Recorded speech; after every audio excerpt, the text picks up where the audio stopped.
Good evening, everyone, and we are back for more Yechezkel, for more Ezekiel.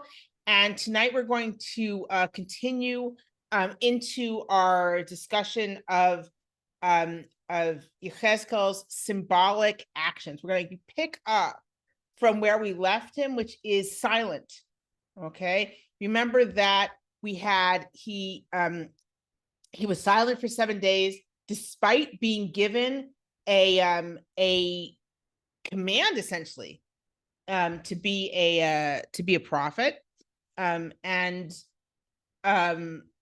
yet he's silent, right? He takes the prophecy into himself as a physical scroll. He consumes it, and it is sweet despite its harsh nature. It's sweet to him, but yet he does not speak. He's angry and bitter, and he doesn't speak for 7 days. Then we had kind of an interlude where God explains his role as a watchman, and we talked about how that's possibly brought in from a different place in Yechezkel, because this is also part of his mission, but it doesn't really seem to belong here and not naturally. And now we're going to come back to him in his silence and the symbolic actions that he is going to show. We're going to talk a little bit about what how symbolic actions in Yechezkel differ. I'm going to mainly compare it with Yirmiyahu, with Jeremiah, who is, of course, the closest prophet in terms of time and, in a way, space. Not really, they're not in the same area, but they're from the same, in a way, the same milieu, from Jerusalem in the same period, and how different those symbolic actions are kind of play out. And there's what's the role these symbolic actions play? It's going to be a bit of an open question, because there are different ways of looking at these symbolic actions and what they're supposed to be doing. Okay, you'll understand this better when we actually look at the text. Any questions before we begin?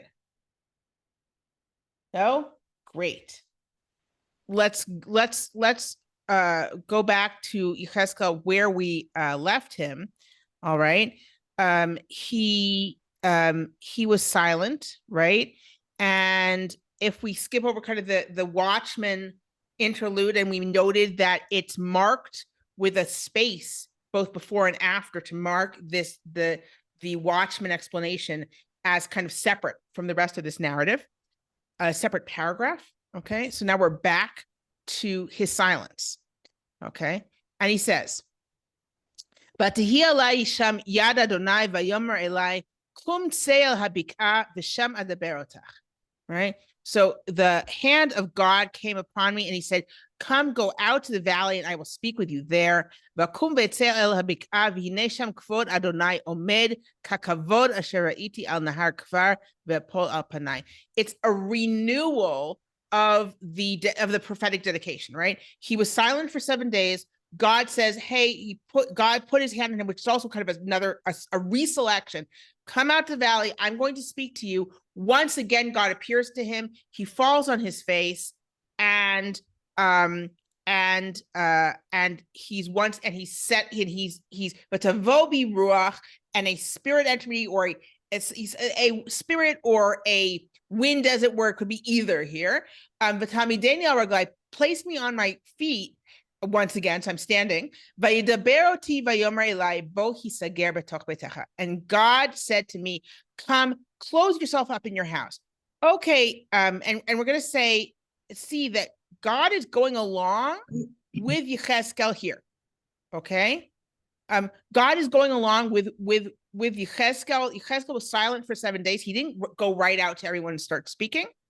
God's like, okay, you are going to shut yourself up within your home. Vata ben adam, hine natnu alecha avotim, vasarucha behem, velo tetzeh betocha. Right? And you, mortal, it's essentially like you're in chains, right? You're gonna be locked up. You will not be able to go out among the people. Okay, you're gonna be quiet. You're really gonna be quiet. You're gonna be shut up in your house. You're not gonna go out and prophesy among the people. I'm going to make your tongue cleave to the top of your mouth. And you shall be dumb, and you will not reprove them. You will not, in fact, do what you would normally expect a prophet to do, which is reprove the people that you were sent among. Okay, kibet mirihema, because they are a rebellious people. And when I speak with you, then I will open your mouth. I'll say from the beginning.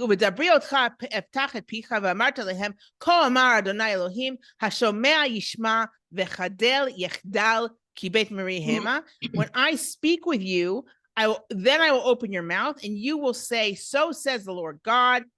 Whoever listens will listen. Whoever doesn't will not, because they are a rebellious breed. In other words, okay, Yechezkel, you're silent. We're going to go with this. You're going to stay silent until I open your mouth, because you're going to show them essentially what is this now.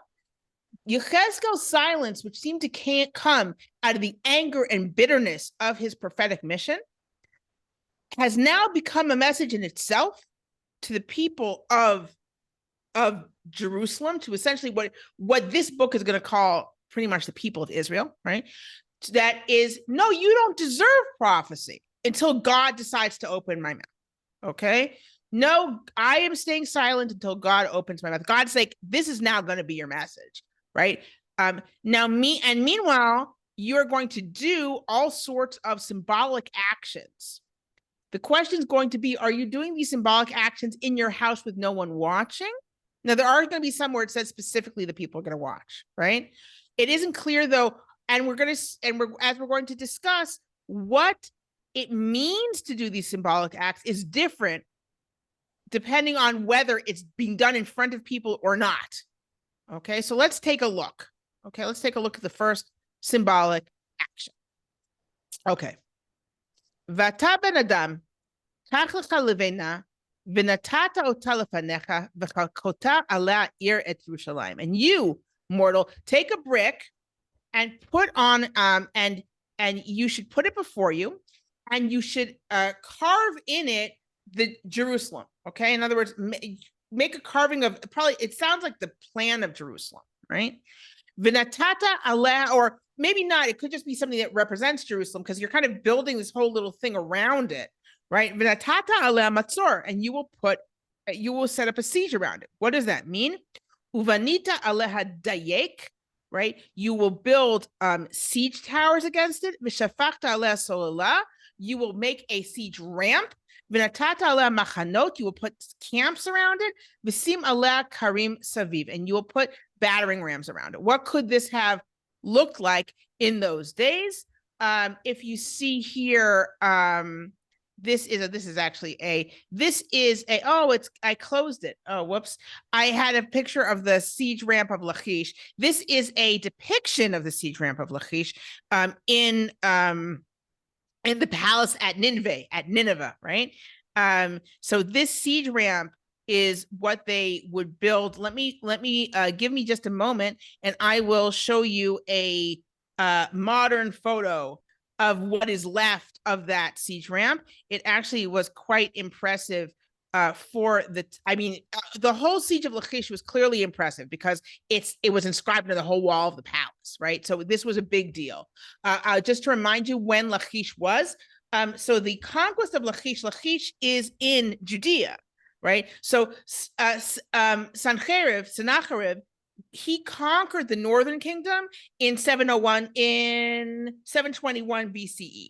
So 20 years after that, he swept through Judea, and he conquered Lachish, which was a big city at the time. We only know that it was really that big a city. I mean, we found the archaeological remains, but also and Micah gives it a glancing reference, right? But we know of it because of the palace at Nineveh, right? The palace at Nineveh has a whole wall showing the siege of Lachish. And that's how we know it was a big, important city. If we were just relying on biblical sources, doesn't sound like a big deal at all, right? The big deal is Jerusalem. But the fact is the conquest of Lachish was a big deal. Let's take a look at the siege ramp. Okay, so this is the actual, if we take a look at what we had before, this is the depiction of the siege ramp, right? Which is kind of different than it in actuality. This is the actual siege ramp, what's left of it, It's actually according to Joseph Garfinkel, and this is his photo. According to Joseph Garfinkel, this was small boulders, about 3 mil, made up about 3 million small boulders of 6.5 kilograms each that were quarried nearby. So big deal. This was a very impressive siege ramp. There is actually a place in Lachish where you can see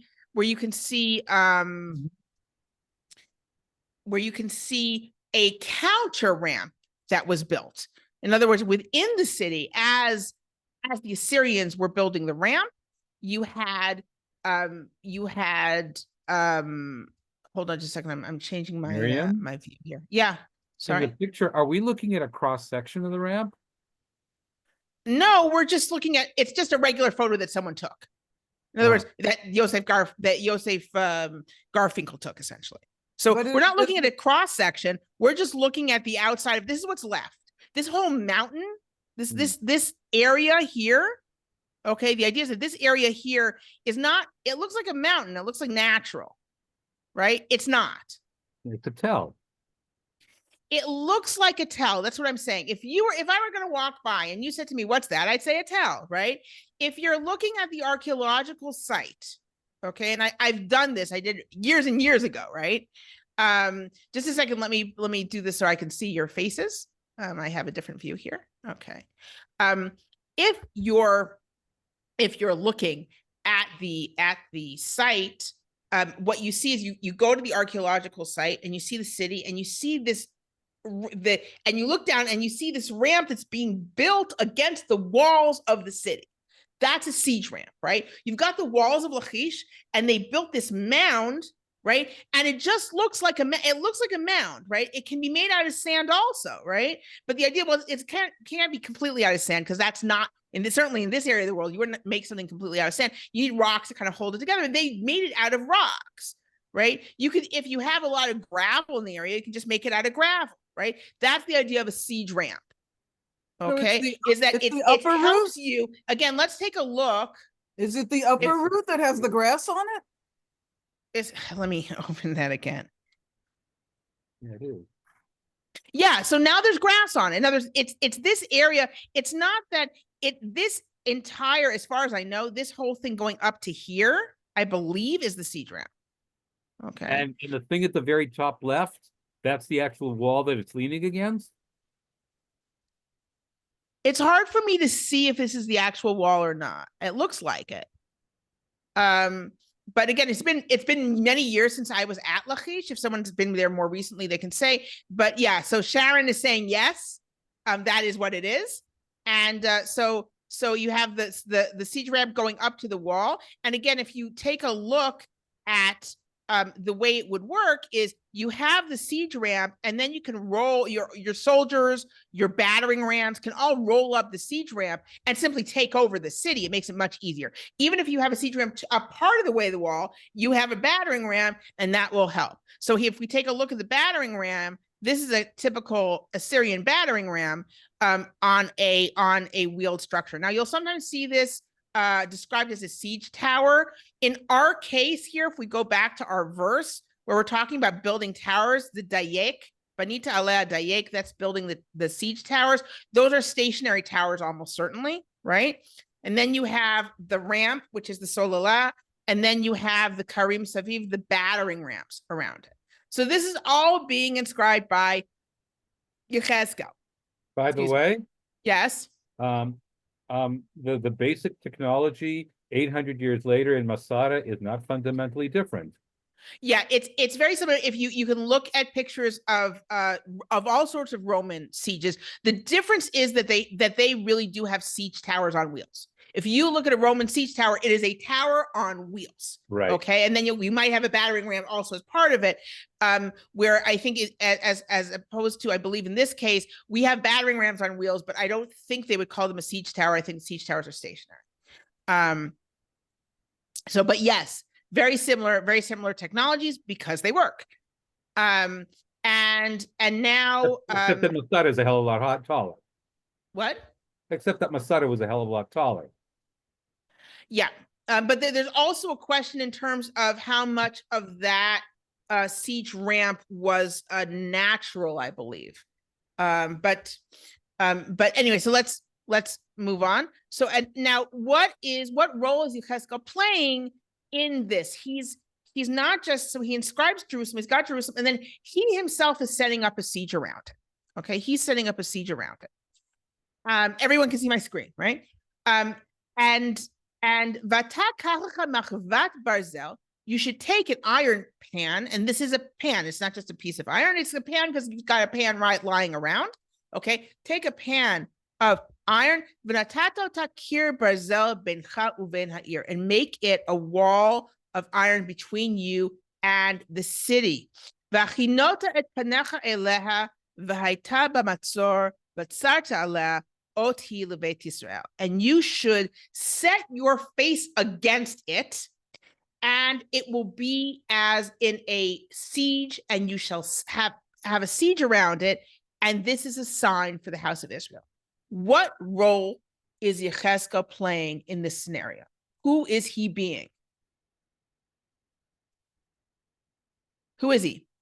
Okay, he sets up a siege against the city, and then he sets up an iron wall between him and the city, and he sets his face against it, and it's under siege. What role is Yechezkel playing? Anyone? God. He's God.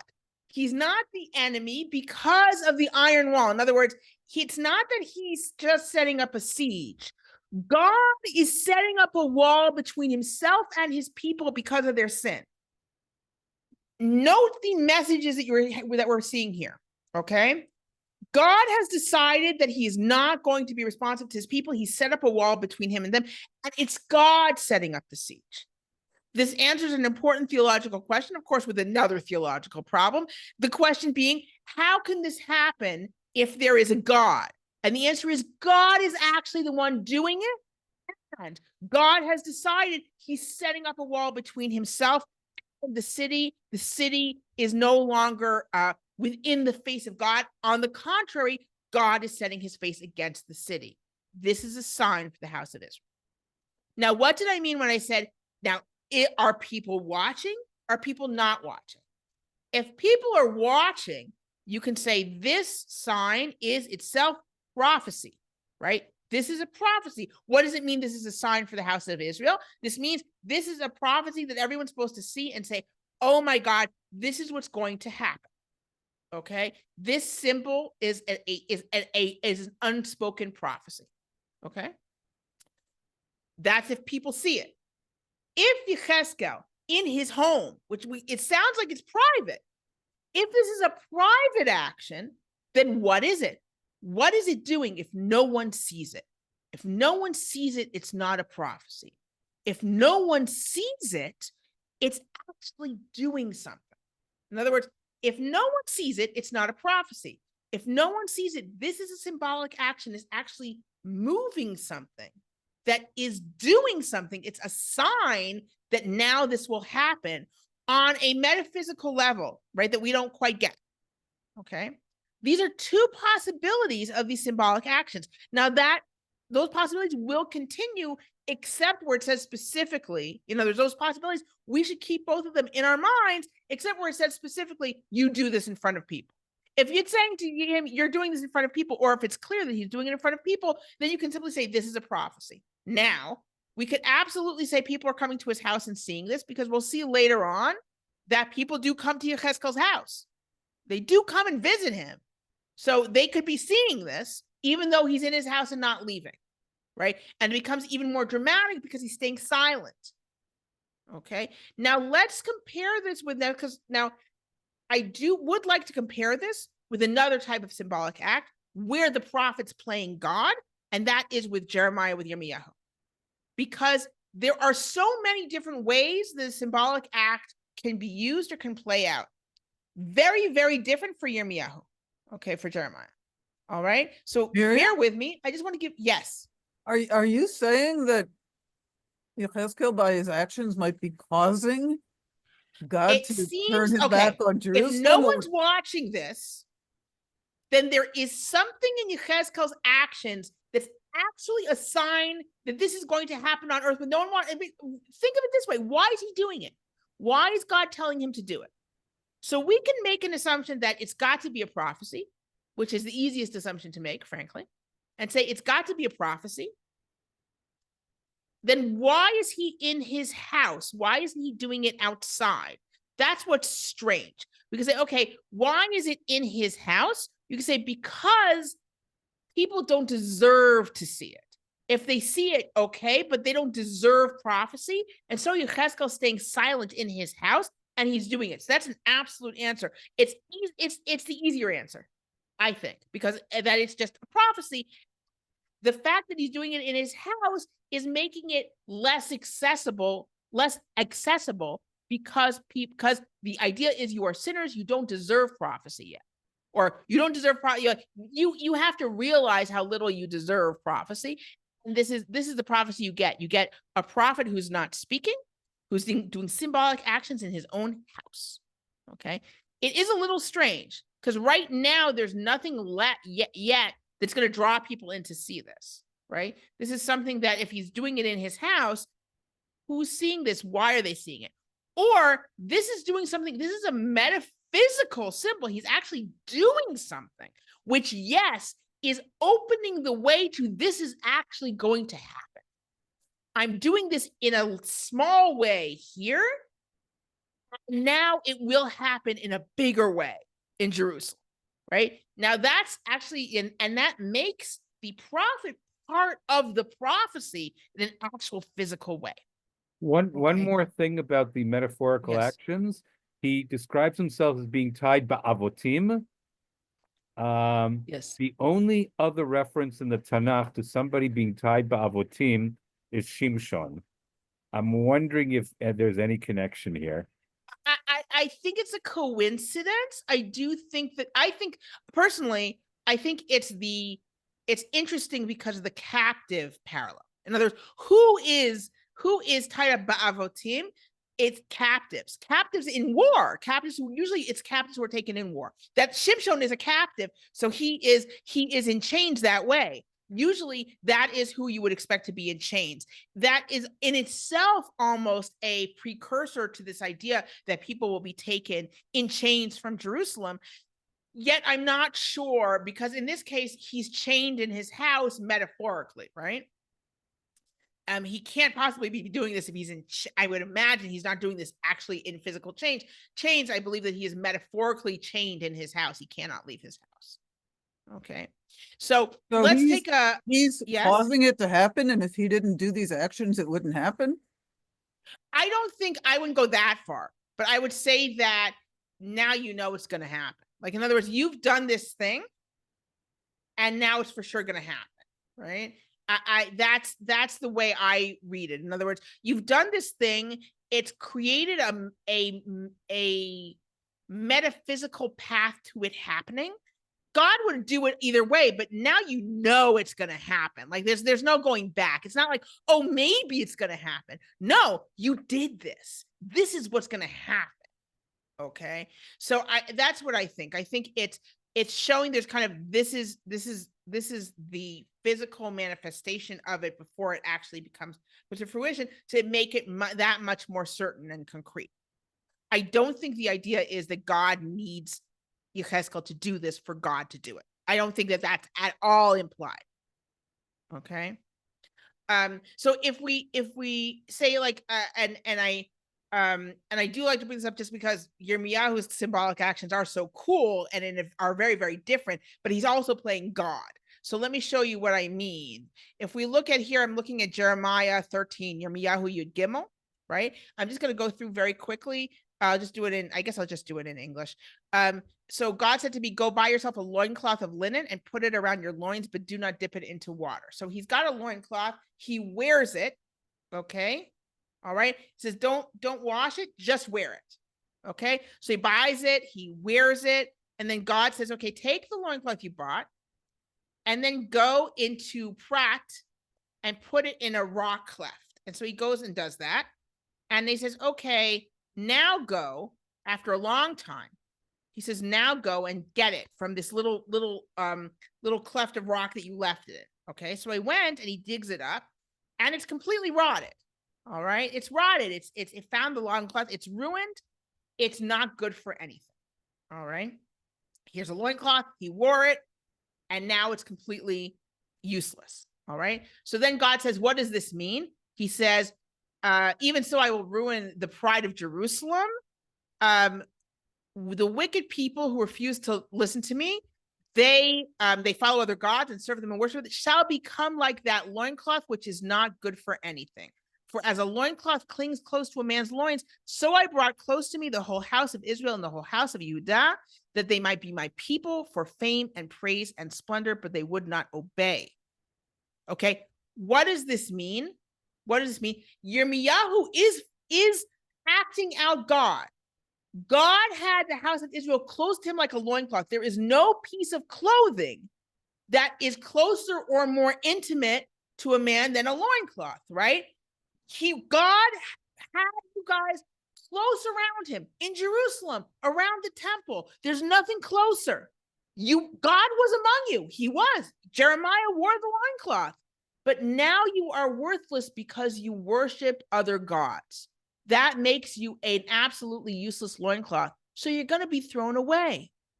What is Yirmiyahu going to do? He's going to wear the loincloth? No, he's going to throw it away.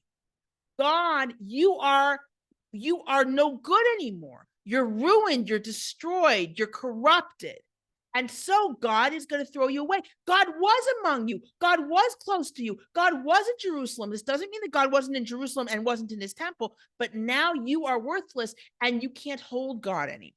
Okay, that is Yirmiyahu's symbolic actions. And he has several actions like that where Yirmiyahu is playing God. But why is he playing God? For Yirmiyahu to learn something and to convey that in terms of God's experience, as it were. Not necessarily God is going to do this, but the fact that this is what you are. This is the analogy. This is the analogy. And I, the prophet, have now experienced this.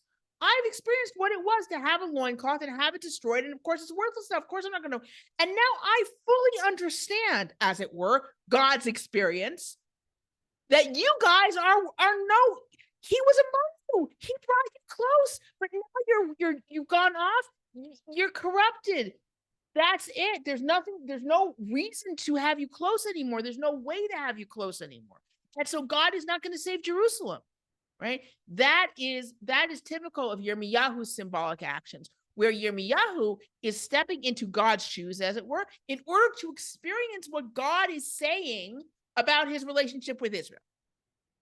Okay? Here, what is Yechezkel doing? Yechezkel is actually enacting something that God's going to do. He is enacting God's actions, either as a prophecy, okay, or as a way of enacting an action before it comes true, making it more concrete before it even happens. Okay, now we're going to continue with more of these. Any questions before I continue?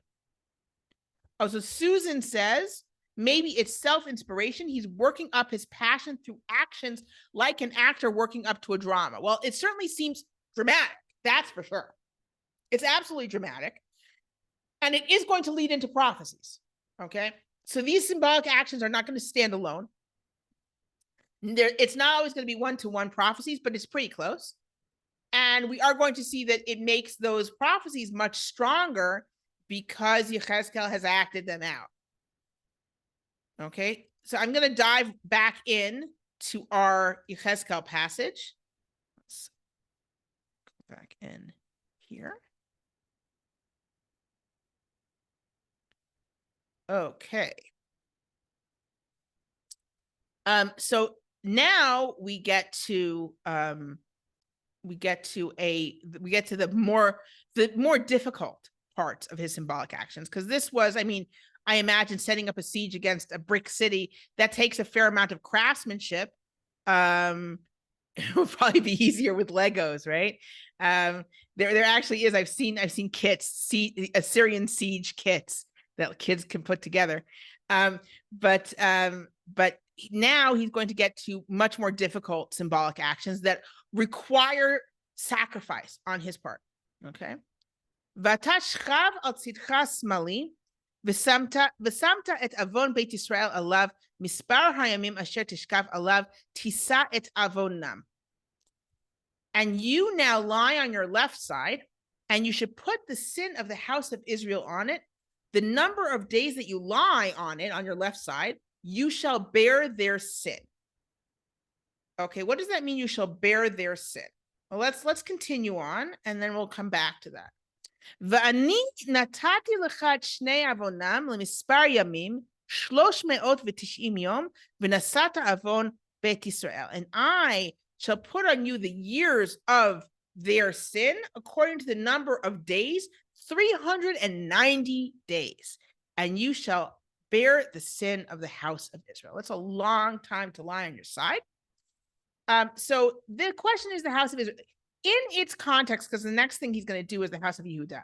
So in the context, it sounds like house of Israel, he's bearing the sin of the northern kingdom. So that's, as long as the northern kingdom survived, and then the next thing is going to be the house of Yehuda. What is the problem? In general, the house of Israel in the book of Ezekiel means it means the Judea. It means the people who are left, right? In general, when we read in Yechezkel, house of Israel, we're talking to the Jews, the Judeans, who are either all of the Judeans, sometimes the Judean exiles, but like if we just go back beforehand, and we can see we just had it. Oh, here, right here. So just before, right, when we were talking about the siege of Jerusalem, it is a sign for the house of Israel. Who is the house of Israel? We're not talking about the northern kingdom of Israel. The northern kingdom of Israel is long gone.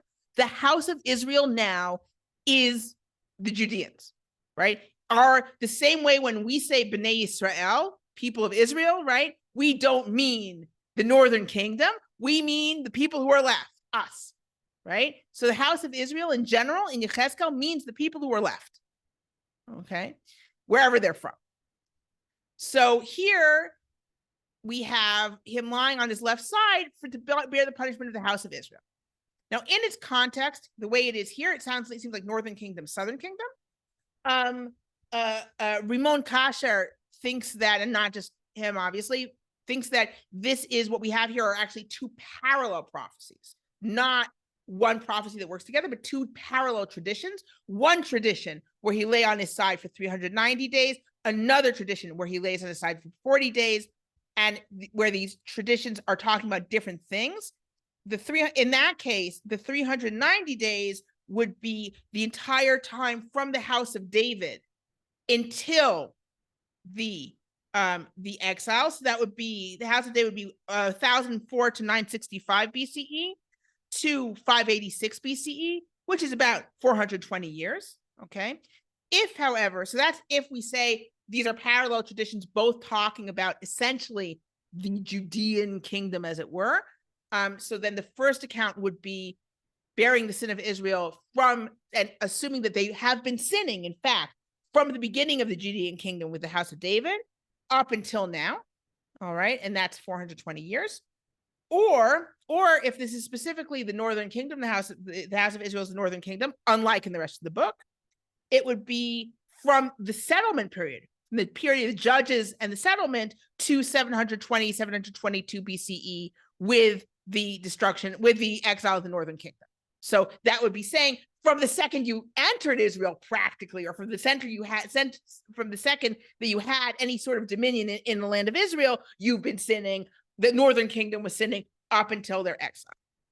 Now let's go back and say, okay, what does it mean to bear the sin of the house of Israel? Once again, Yechezkel is playing the part of God. God bears the sin. As long as you're sinning and not being punished, God is bearing your sin. God's lifting your sin. He's holding your sin and not letting it fall on you in a punishment, right? Okay, until and then it's, so God has been bearing the sin of the house of Israel for that long, okay? So God's been bearing sin for that long, for 390 days, and then you are going to be punished. Okay. Going on to the next group of years. V'chilita et ele, v'chashavta al tzidcha hayimani shenit, v'nasata et avon beit Yehuda 40 yom. Yom hashana nitativ lach. And you finish these and you lie on your right side again. Okay, in other words, you're relying on a side again, not you weren't, okay. And you should bear the sin of the house of Yehuda for 40 days. A day per year I have set for you. So what are the 40 years? So it's either the period of Menashe, if we're talking about sin, it's the period of Menashe, right? Possibly, this Radak says this, but that could be it. Or you're talking about punishment, not God forbearing, but an actual punishment, which would be 40 years of exile, right? Now, 40 years is a schematic number, right? And we have this idea already in Bamidbar Yudalit Lamed Daled, Bamidbar Numbers 14:34. Let me pull that up. Here we are. This is with the Meraglim, with the sin of the spies, where b'mispar hayamim asher tartem et haaretz 40 yom lashana tis'u et avonotechem 40 shana vidatem et nuati. Right, according to the number of days they toured the land for 40 days, and therefore they are punished for 40 years. And it uses the same language, a day per year, right? So so this is a clear parallel, right? What's going on here in Yechezkel is a clear parallel to the sin of spies. And here we have the language of tis'u et avonotechem, you shall bear your sins as you will be punished, right? As opposed to what we said with the previous passage where I was saying that as God bears the sin until you're punished, you survive until you're punished. Here we have a different language of being punished, which would actually support the idea that these 40 days are actually punishment. That's actually exile, right? Here, Yom Lashana, a day per year, very similar to that passage.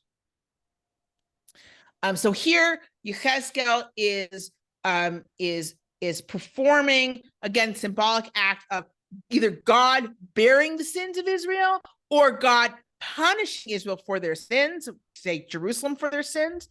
And then it says, Ve'el Mitzor Yerushalayim tachin panecha uzroacha chasufa v'nibeta aleha. And then to the siege of Jerusalem. So he's doing this. He's got this little siege diorama, right? And then he lies on his side. And then you go and look at this siege, right? You should set your face against the siege and bare your right arm, right? That's what, again, that's language of what God does when he punishes or fight or goes to war, right? And then you shall prophesy against it. Okay. Vihine, and we don't have the words yet that he's going to say, because now he's going to, the idea is that now he'll speak, right? But we don't have that prophecy yet. Unless the prophecy is assumed, unless the prophecy is supposed to be, he's going to actually say these things, speak them. And until this point, he was dumb. He was mute, right? And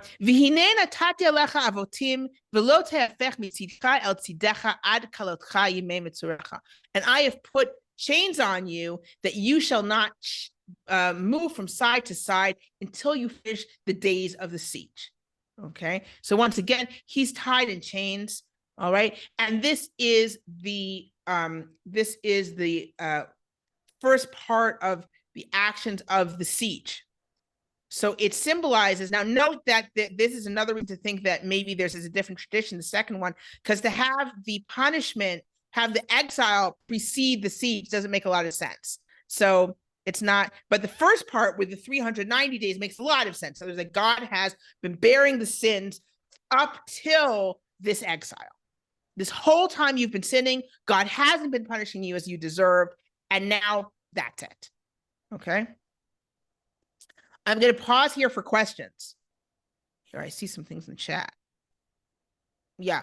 Someone said this sounds Christian in terms of bearing the sins. In terms of God bearing sins, there is this idea that God, it's that God bears the sins of Israel, not that God suffers for the sins of Israel. When we say that God bears the sins of Israel, God is waiting.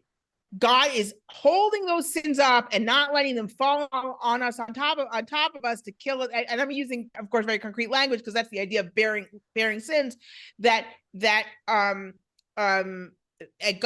is bearing the sins so the punishment doesn't fall on us and kill us all at once, right? That's the idea of God stretching out, waiting like over generations, right? So God spreads the sin out for generations. God is patient, right? God bears. So that's the idea of bearing the sin. Now we also get later on the idea that God lifts the sin from us as repentance, but this is going to find its fruition really in Yechezkel, right? The idea that people can repent and God gets rid of their sin, right? That is a pretty new idea. God bearing the sin doesn't mean that God suffers for the sin. God is simply lifting the sin. Yechezkel is suffering. Yechezkel's suffering. Yechezkel's lying on his side and not having a good time. That is correct. And Yechezkel is going to continue suffering and having not a fun time with these symbolic actions. Absolutely. But that's not in any way supposed to, I don't know, expiate the sins of. I actually think that maybe yes. I think the fact that Yechezkel, not in the next actions, because the next actions he actually is going to play the part of Israel, right? Or Judea, right? But I think in his actions of God, the fact that he's lying on his side and not moving, I think this is implying that God, and I'm correcting him, I'm contradicting myself as it were, right?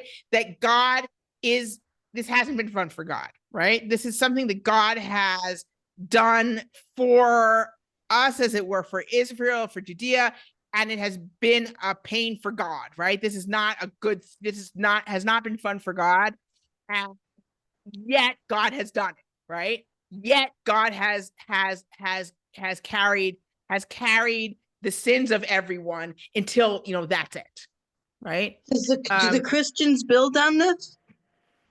Christian. I mean, I don't know enough. I don't know enough about Christian interpretation of this passage in Ezekiel, to be perfectly honest. I can look it up. I mean, I wouldn't be a bit surprised, right? But I don't think so, because Ezekiel is supposed to be Ezekiel and not God, right? As opposed to the suffering servant, right? In Isaiah, where suffering servant is kind of left open who that guy is, and so that can be like Jesus or whatever. But Ezekiel is Ezekiel. I don't think he's supposed to be, but I don't know. I'd have to look it up. But the idea that the prophet himself suffers, which is what's going on here, is actually connected to the whole imagery in Isaiah, and also, of course, where everything Jeremiah goes through. The idea that the prophet has to suffer for his prophecy is also a very kind of typical thing. It's like you don't get away with just saying some words and then no suffering. Right. So Ezekiel's going to suffer big time. He's got, I mean, I find the lying on the side really bad, but the next stuff is also not great. So I'll do this relatively quickly. So now he's going to set out another aspect of the siege. Okay,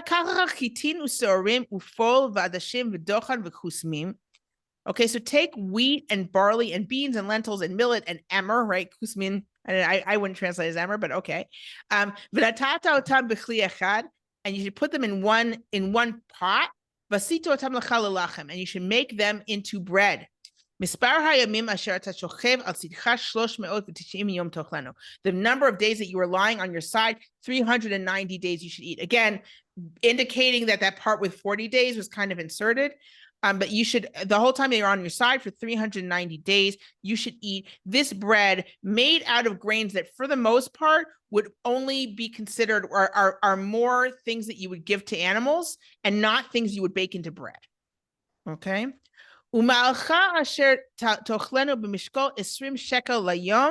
me'et ad et tochlenu. Okay, so you should only eat a weight of 20 shekels a day. And you can only eat it from time to time, right? You can't eat it a lot. You can eat it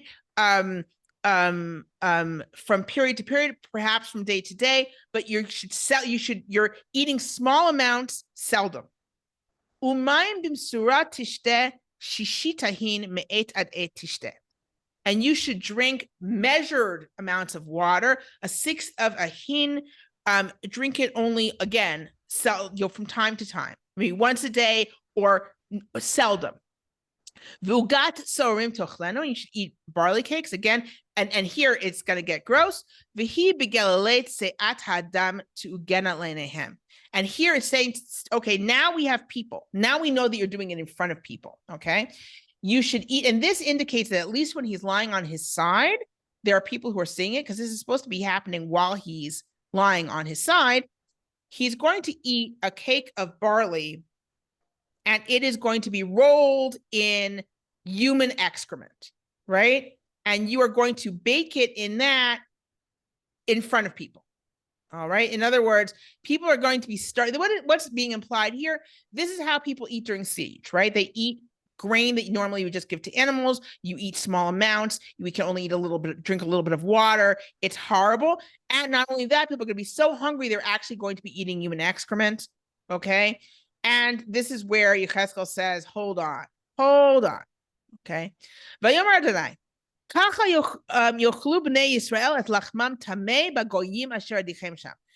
so we're taking the excrement part, is actually taking it a step further. God says, so will the people of Israel eat their bread impure among the nations that I am going to banish them to. In other words, on the one hand, you have the eating during the siege, which is limited food. And then once they're exiled, they're going to be eating impure food because they can't get pure food. So they're going to be eating impure food among the nations. That is the lowest of the low. That's how terrible things will be. Omar, and this is what just says. to understand the metaphor, he's saying that he's baking bread over a fire that's fueled by human excrement. Okay, no, I don't think so. I understand that that's one of the interpretations, that he's using human excrement for fuel. I don't think that's a problem. I don't think that makes anything impure. If you've got human excrement in your coals, I don't think that's going to make things, it's gross, it's going to smell, but it's not making your food impure because it's fire. I think he's supposed to be making the cakes with human excrement. Okay, now I understand that is an interpretation. It is an interpretation that what it's talking about is using it as fuel. But just from Yechezkel's reaction, I don't think that's the case. Okay. V'omar, and I said, Yechezkel says, and I said, V'omar, aha Adonai Elohim hinena shilo metuma univela utrefa lo achalti min urai v'at ata v'lo babefi besar pigul. He says, God says, oh God, Yechezkel says, oh God, my person, I was never impure in terms of eating. It's not only my soul here, it is more intimate than my body, right? It's not that my body was my very inside, my life was not impurified, made impure, and I never ate any it says anything that, any awful, like any, not awful. What word is it? It says anything that died of itself or was torn by beasts. Yeah. Okay. Any animal that is just dead in the field, I never ate from youth till now. Now, again, for us halachic Jews, this is a very difficult thing. Also, because you have the biblical passages, no one's allowed to eat that. No one's allowed to eat nivela trefa. No one's allowed to eat an animal that hasn't been ritually slaughtered, that has just been left on the ground, just died on its own, or was left by beasts of prey. No one's allowed, but he's saying, I have never eaten that from youth till now. No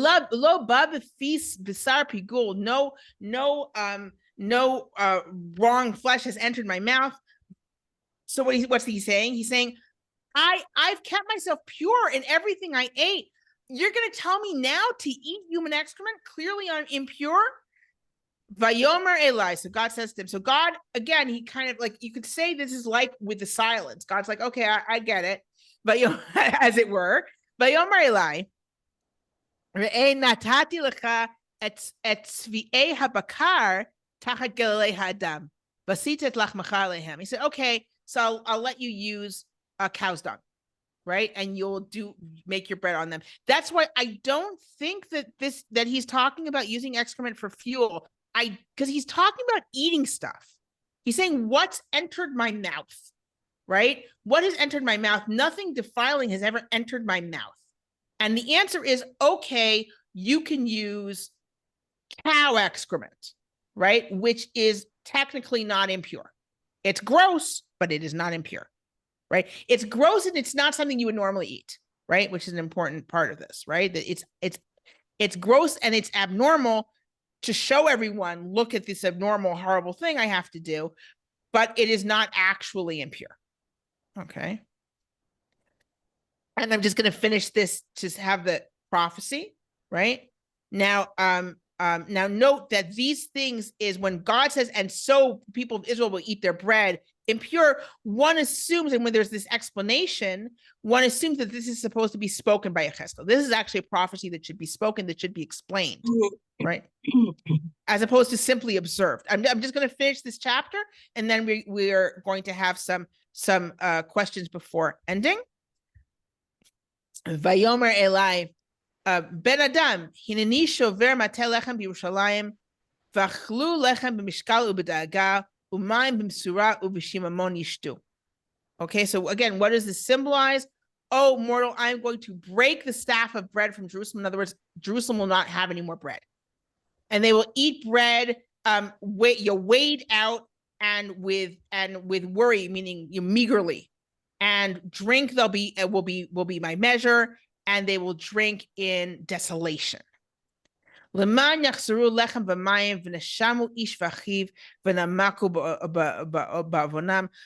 they will lack bread and water, and they will just be, again, kind of look desolately at each other, and they will suffer with their sin. So that is, in other words, they are going to barely have any food, and they will suffer. And there's also that indication that also some will go into exile and have impure food there. Next week, we're going to continue with some of these siege imagery, something that gets a little bit more puzzling, frankly.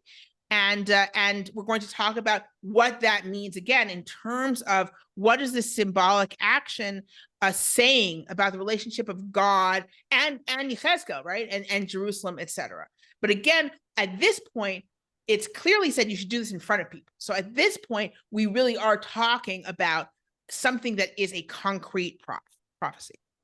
So yes, answering Susan again, yes, it's absolutely, you can interpret that the excrement is fuel, and that has been an accepted interpretation. I just think that Ezekiel's reaction seems to belie that interpretation. That Ezekiel, as a reaction, if you're burning it up as fuel, I'm not saying it's not gross, but why would it make so much of a difference? You're not putting it in your mouth, as opposed to these other things that Ezekiel's talking. Any other questions or comments? Miriam? Yes. I don't think you noticed what I wrote. In Bamidbar, when you had the spies, it was a year punishment per day. Yes. And here was the reverse, a day per year. That is correct. But the language is super similar, and it's 40, right? So there are actually 3 parallels, okay? Language of it is very similar, day for a year, day for year, year for day. It's very similar language. 2, 40, right? It's 40 years / 40 days. And third is bearing the sin. In the 40-day scenario, bearing the sin seems to be the punishment. In other words, it's a little bit far-fetched to say that the 40 days are Menashe's 40 years because it's not contiguous with anything. It makes a lot more sense to say that the 40 years are 40 years of punishment. It's a sort of number that you would normally get, meaning many years of punishment. So and that language of bearing sin meaning punishment, meaning bearing sin meaning being punished, is also what it means in Bamidbar in Numbers.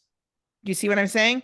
So there are a lot of parallels between the 40-day passage, the punishment because of the spies in Bamidbar. In Numbers. But you don't think the fact that it's switched around is significant? I don't think it's significant. I think it's got to be that way. Like, he's not going to lie on his side for 40 years or for 160 years to be years per day. Like, no, that wouldn't work either. But like, he's not. That's simply it has to be that way, right? I think it's just using the parallel to kind of be a callback to the spies. Any other comments or questions? Well, thank you very much. I hope you guys are enjoying it as much as I am. And I will see you next week for more symbolic actions.